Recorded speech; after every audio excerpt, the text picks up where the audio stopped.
Good morning बच्चों। हम पढ़ रहे थे आपका चैप्टर 4 सरल समीकरण। आज पढ़ेंगे इसमें हम प्रश्नावली 4.4।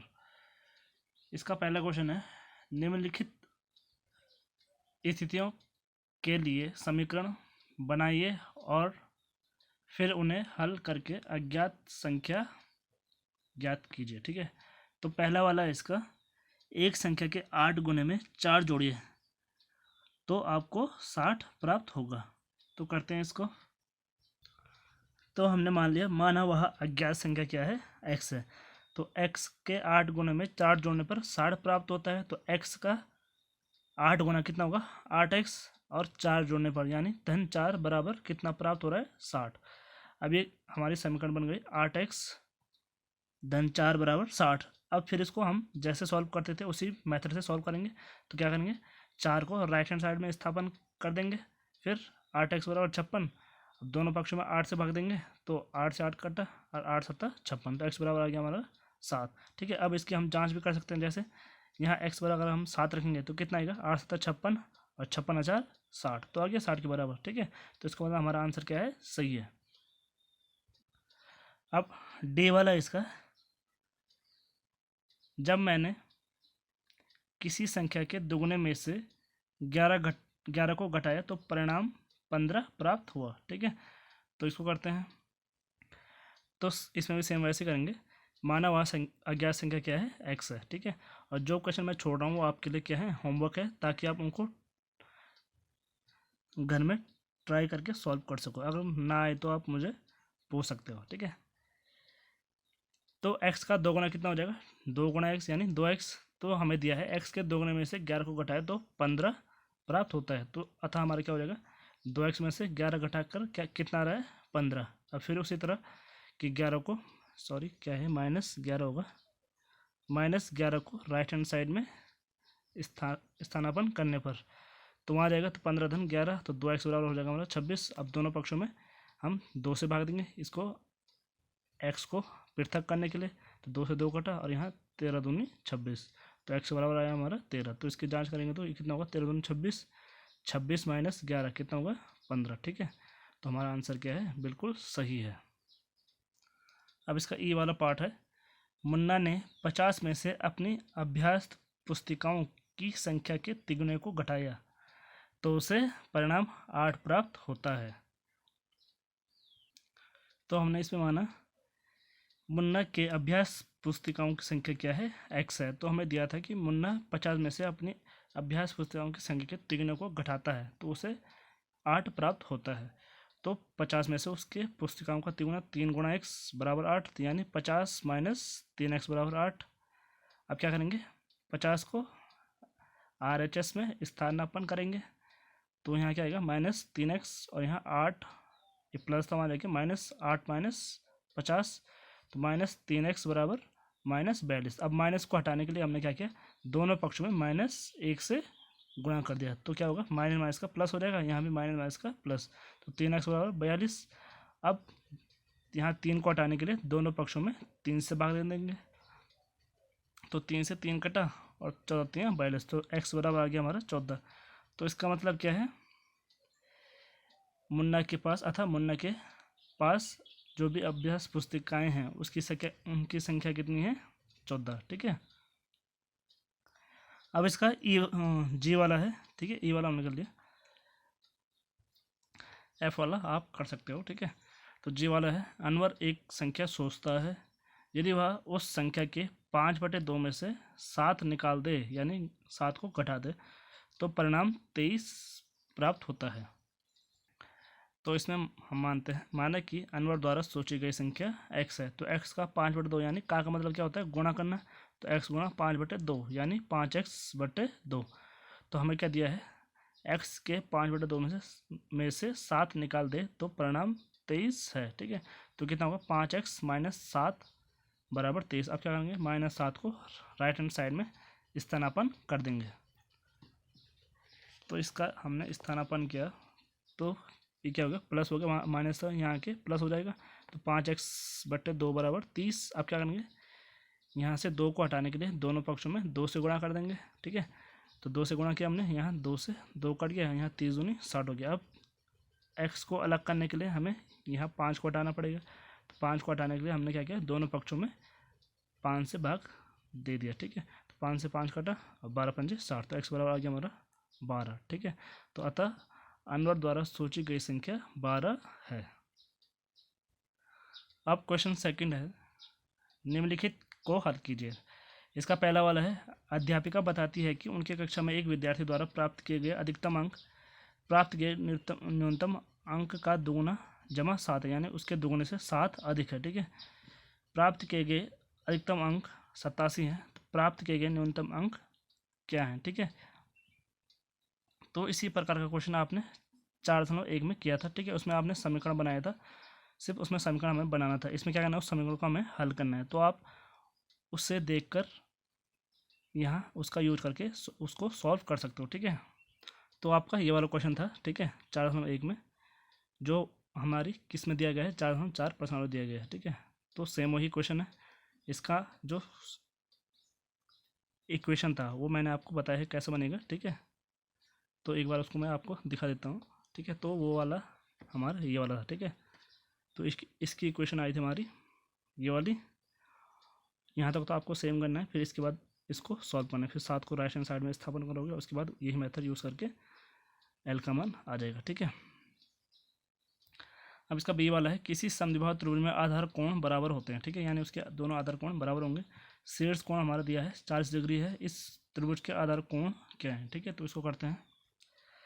तो माना समद्विबाहु त्रिभुज के आधार कोण की माप कितनी है, y डिग्री। ठीक है, और हमें शीर्ष कोण दिया है 40 डिग्री। तो ठीक है, तो एक समद्विबाहु त्रिभुज है, इसकी ये दो भुजाएं बराबर है, इसके आधार कोण y डिग्री, ये भी y डिग्री, दोनों बराबर हैं, और ये शीर्ष कोण हमारा 40 डिग्री।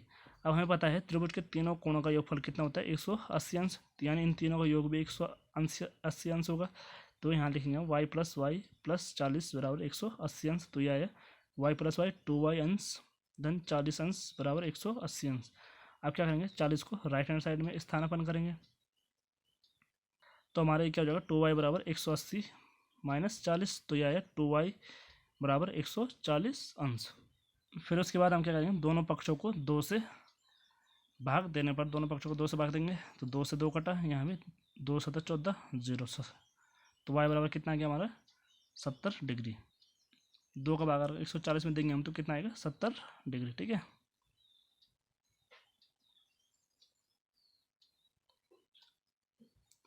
तो y बराबर आ गया हमारा 70 डिग्री।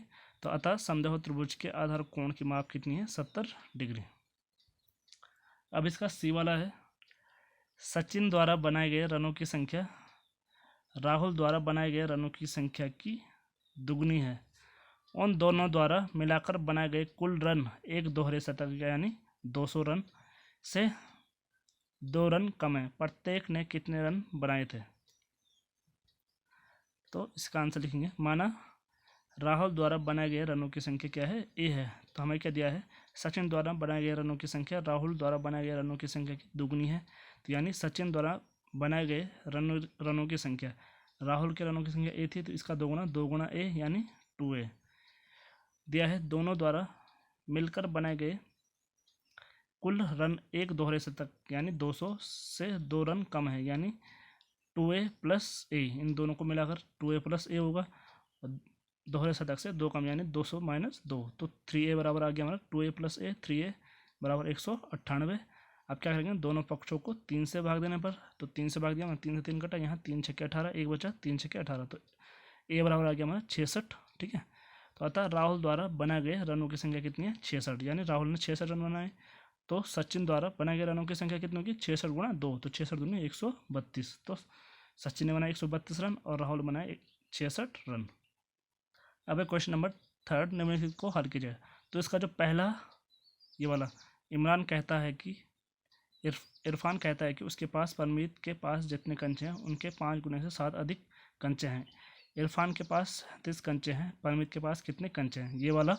और इसका सेकंड वाला, लक्ष्मी के पिता की आयु 49 वर्ष है, उनकी आयु लक्ष्मी की आयु के 3 गुने से 4 वर्ष अधिक है, लक्ष्मी की आयु क्या है। ये दोनों हमारे प्रश्नावली 4.1 से ले गए हैं।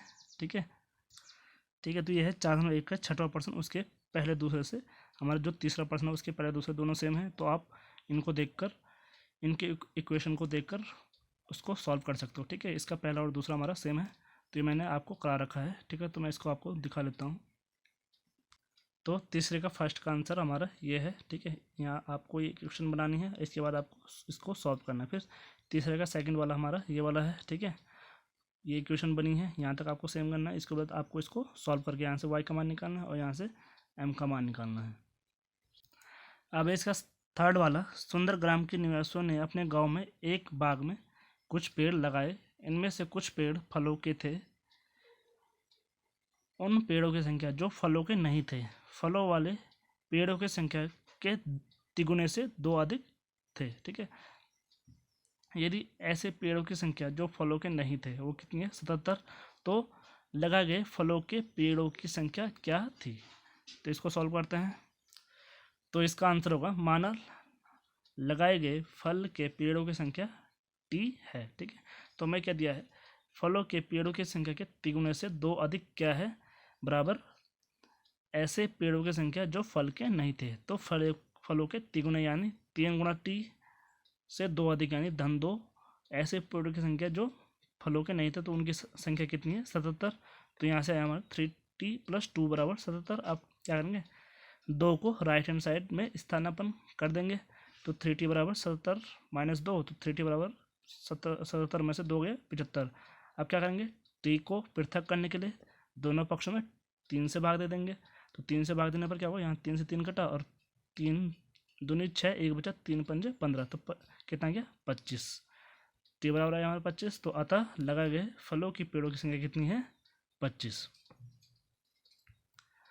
अब इसका लास्ट वाला क्वेश्चन है, निम्नलिखित पहेली को हल कीजिए। मैं एक संख्या हूँ, मेरी पहचान बताओ।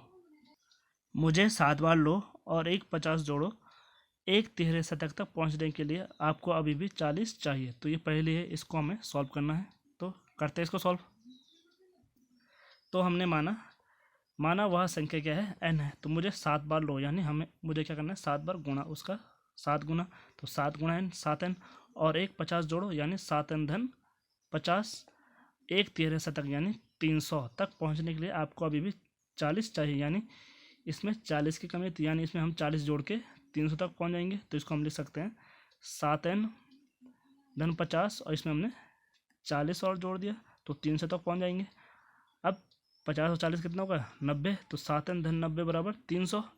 अब फिर उसी मेथड से इसको सॉल्व करेंगे, 90 को राइट हैंड साइड ले जाएंगे, 7n बराबर लिखेंगे 90 को राइट हैंड साइड में स्थानापन्न करने पर, तो ये होगा 7n बराबर 300 - 90, तो 7n बराबर 300 में से 90 गया 210। अब क्या करेंगे, दोनों पक्षों को 7 से भाग देने पर, ठीक है, तो यहाँ 7 से भाग दिया, 7 से 7 कटा, 7 3 21, 0 का 0 आ जाएगा, तो n बराबर 30। तो अतः वह संख्या क्या है हमारी, 30 है। ठीक है, तो हमारी ये पहली भी सॉल्व हो चुकी है। ठीक है, अगर वो संख्या 30 थी तो इसको 7 बार लेंगे तो कितना होगा, 30 7 210, फिर इसमें 50 जोड़ेंगे तो कितना होगा, 260।